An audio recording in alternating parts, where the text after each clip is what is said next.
ماشاء اللہ لا حول ولا قوة الا باللہ العلی العظیم.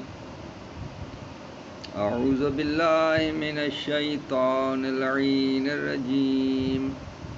بسم اللہ الرحمن الرحیم.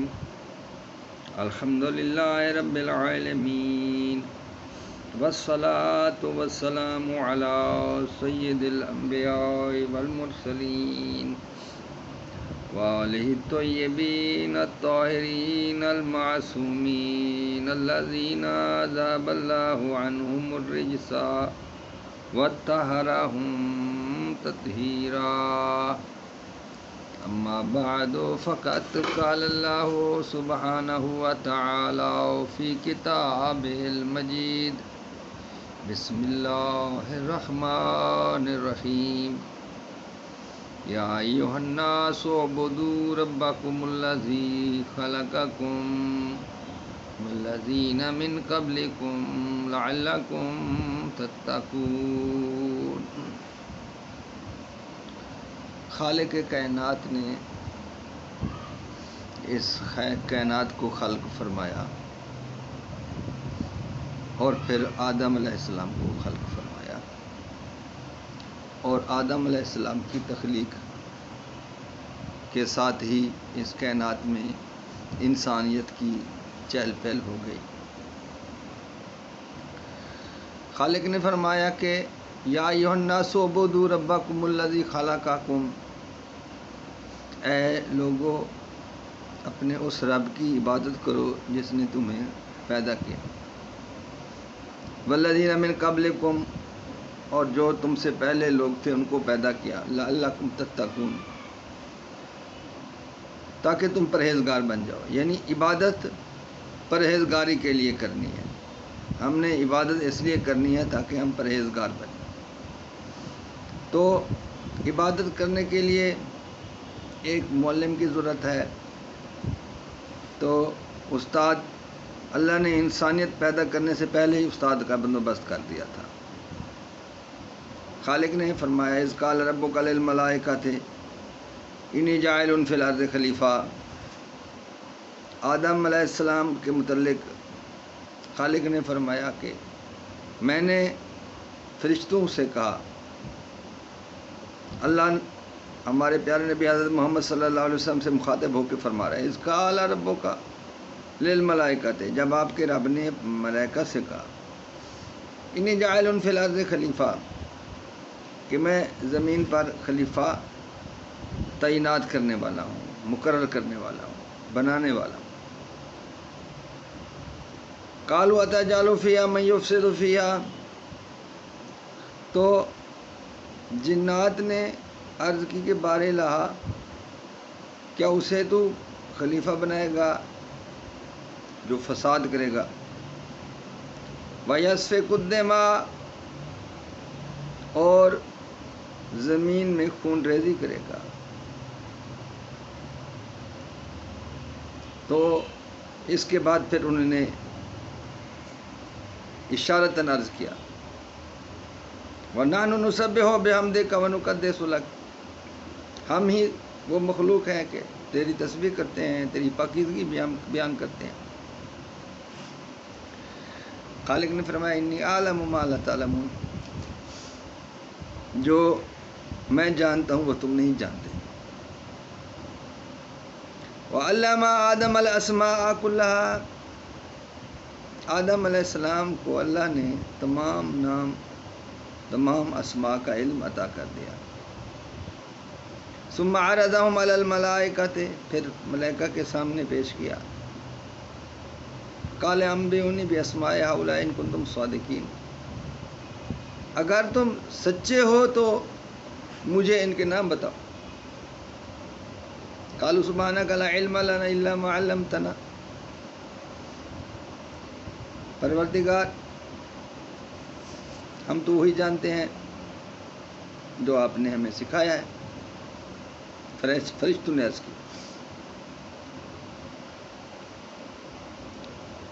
تو خالق کائنات نے فرمایا یا آدم، انبئہم باسمائہم،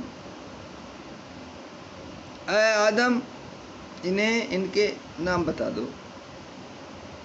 فلما انبأہم باسمائہم، جب آدم علیہ السلام نے ان کو ان کے اسماء نام بتا دیے، قال الم اقل لکم انی اعلم غیب السماوات والارض،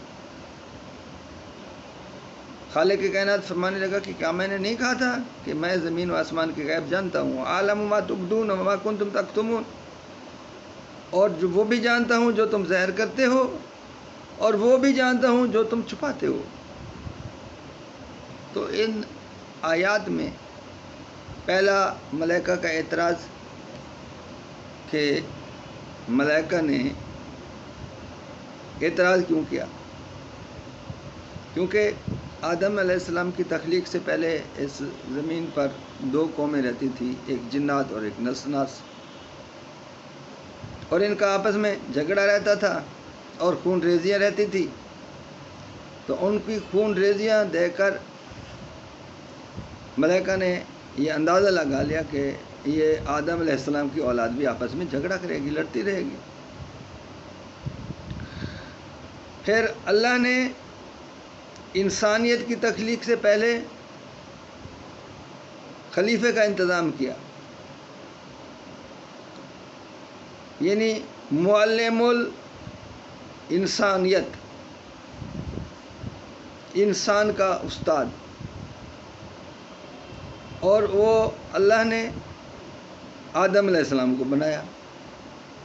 یعنی یہ چیز کر کے آدم علیہ السلام کو اپنا خلیفہ مقرر کر کے اللہ نے دنیا کے سامنے ایک قانون بنا دیا کہ خلیفے کا تقرر جو ہے وہ اللہ کا کام ہے، جبکہ ملائکہ موجود تھے،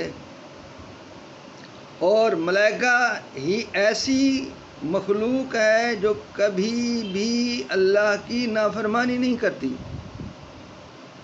کوئی گناہ نہیں کرتی، اپنے کام میں مصروف رہتی ہے۔ تو اگر اللہ چاہتا تو ان کے اعتراض کے ساتھ ہی انہیں کہہ سکتا تھا کہ چلو ٹھیک ہے، تم ایک خلیفے کا انتظام کر لو، الیکشن کرا لو، کسی ایک کو خلیفہ مقرر کر دو۔ تو جب اتنی معصوم مخلوق جو کبھی کوئی گناہ نہیں کرتی، ان کو اجازت نہیں ہے کہ خلیفے کا انتخاب کرے، تو جو مخلوق اپنی زندگی کا اکثر حصہ کفر، شرک اور بت پرستی میں گزار چکی تھی، اور پھر اس کے بعد پھر انہوں نے اسلام قبول کر لیا تھا، اور اسلام قبول کرنے کے بعد ان کی آپس میں تلخیاں بھی ہوتی تھیں، لڑائیاں بھی ہوتی تھیں، جھگڑے بھی ہوتے تھے، اور انہی مخلوقات میں سے، انہی افراد میں سے، انہی لوگوں میں سے تھوڑے لوگ جو تھے وہ صاحبان علم تھے، اور زیادہ لوگ جو تھے وہ ان پڑھ تھے، ان کے پاس کوئی سوجھ بوجھ نہیں تھی، اور انہی ان پڑھوں میں سے کچھ لوگوں کے متعلق خالق کائنات نے ارشاد فرمایا، ان من اہل المدینہ مردوا للنفاق، مدینے والوں میں سے کچھ لوگ منافقت پر ڈٹے ہوئے ہیں، اور پھر کچھ جب لوگ سید الانبیاء کے پاس آئے اور انہوں نے کہا آمنا، ہم مومن ہیں، ہم آپ پر ایمان لے ہیں، تو خالق کو کہنا پڑا کہ میرا حبیب انہیں کہہ دو، انہیں بتا دو کہ تم مومن نہیں ہو۔ وَلَمَّا يَدْخُلِ الْإِيمَانُ فِي قُلُوبِكُمْ، ابھی ایمان تمہارے دلوں میں داخل نہیں ہوا۔ کب داخل ہوگا؟ ان تطیعوا اللہ ورسولہ، اگر تم اللہ اور اس کے رسول کی اطاعت کرو گے تو پھر مومن بنو گے۔ تو جو افراد اپنے آپ کو مومن کہلوانے کی صلاحیت نہیں رکھتے تھے، تو انہیں کسی ایک اپنے میں سے کسی ایک فرد کو خلیفہ مقرر کرنے کا کس طرح اختیار ہو سکتا تھا؟ لمحہ فکریہ ہے۔ وما علینا الا البلاغ المبین۔